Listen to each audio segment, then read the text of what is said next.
Hi everyone, welcome to Senthil talk. நம்ம இந்த வீடியோவில் பார்க்க போகிறது கர்த்தவ்யா அப்படின்னு சொல்லிட்டு நெட்ஃப்ளிக்ஸில் 2026 ரிலீஸ் ஆன ஒரு கிரைம் ட்ராமா படத்தை பற்றி தான்.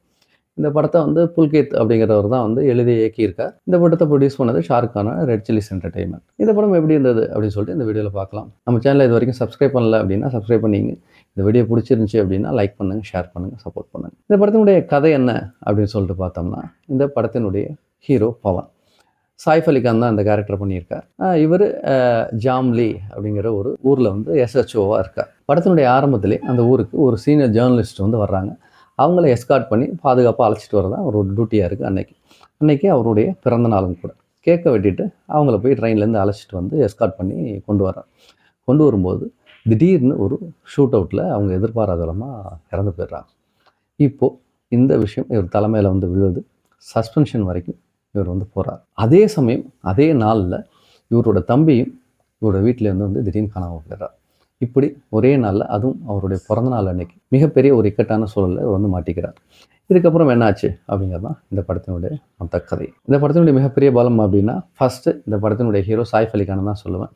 அப்படி ஒரு சூப்பரான பெர்ஃபார்மன்ஸை இந்த படத்தில் வந்து கொடுத்துருந்தார்.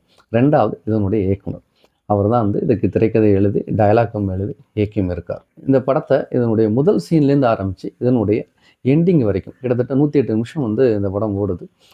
2 மணி நேரத்துக்குள்ளார தான். ஆனால் கிரிப்பிங் சுத்தமாக குறையாமல் அப்படியே ஒரு மாதிரி சீட்டேஜ்லேயே வச்சு சரன்னு கொண்டு போகிறார். அதுவும் எமோஷனலாக. இந்த படத்தில் ஒரு சின்ன பையனோட கேரக்டர் ஒன்று வரும். அந்த பையனோட பேக்ரவுண்ட்லாம் பெருசாக எதுவுமே சொல்ல மாட்டாங்க. பட் அவனை ரிவீல் பண்ணுற அந்த ஃபஸ்ட்டு சீன்லேயே அவன் மேலே நமக்கு எமோஷனலாக அப்படி ஒரு பாண்டாக கொடுத்துருவார் இயக்குனர். ஒரு கோர் சீன் ஒன்று வரும். அதில் அந்த பையனை வந்து தூரத்தில் உட்கார வச்சுருப்பாங்க. டீ சாப்பிட்டுட்டு இருப்பான். நமக்கு அப்படியே பதன்னு இருக்கும். ஐயோ, யாராவது வந்துட போகிறாங்க, ஏதாவது பண்ணிட போகிறாங்க, ஏன்னா இங்கே நின்றுட்டு இருக்க மூளை போய் அவனை காப்பாற்று அப்படிங்கிற மாதிரி ஒரு ஃபீலை நமக்குள்ளார வந்து கொண்டு வந்திருப்பார் இயக்குனர். இதுதான் இந்த படத்தினுடைய மிகப்பெரிய பலம் அப்படின்னு சொல்லிட்டு நான் நினைக்கிறேன். இந்த படத்தில் அவங்க ஹானர் கில்லிங்கை ஹேண்டில் பண்ண விதம். ஒரு குடும்பம் எங்கேயாவது ஒன்று பண்ணுது அப்படிங்கிறது வேறு.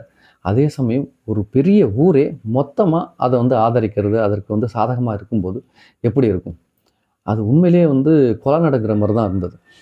அதே சமயம் இன்னொரு பக்கம் காட்ஸ் மேன் அப்படின்னு தன்னை சொல்லக்கூடியவங்க, கடவுள் மாதிரி தன்னை வந்து ட்ரீட் பண்ணக்கூடியவங்க, அவங்க வச்சிருக்கிற ஆசிரமங்கள், இதில் நடக்கக்கூடிய விஷயங்கள், அதுவும் வந்து மைனர்ஸுக்கு எதிராக நடக்கக்கூடிய மிகப்பெரிய அநியாயங்கள், அதுவும் ஆண் பிள்ளைகளுக்கு எதிராக, இதை காமிச்ச போதும் நமக்கு வந்து அவ்வளோ ஒரு ஹாண்டிங்காக வந்து இருந்தது. இந்த 2 விஷயங்களும் தான் வந்து இதனோட எமோஷனல் கோரை வந்து அப்படியே தாங்கி பிடிக்குது. இந்த படத்தினுடைய ஹீரோ சாய்ஃப் அலி கான் வந்து தன்னுடைய சபார்டினேட் ஒருத்தர் இருப்பார். அவர்கிட்ட வந்து மகாபாரதத்துலேருந்து ஒரு விஷயத்தை வந்து ஷேர் பண்ணிகிட்டு இருப்பார். அந்த விஷயத்தை இந்த படத்தினுடைய கோரோடையும் கிளைமாக்ஸோடையும் டைரக்டர் வந்து இணைச்சிருந்த விதம் வந்து சூப்பராக இருந்தது. நிறைய இடங்களில் வந்து சுச்சுவேஷன்ஸை ரொம்ப ஹீரோட்டிக்கெல்லாம் இல்லாமல் கொஞ்சம் யதார்த்தமாகவும் ஹேண்டில் பண்ணியிருந்ததும் இந்த படத்தில் வந்து மிகப்பெரிய ஒரு பலமாக இருந்தது. உங்களுக்கு க்ரைம் ட்ராமாஸ்லாம் பிடிக்கும் அப்படின்னா இந்த படத்தை கண்டிப்பாக மிஸ்ஸே பண்ணாதீங்க.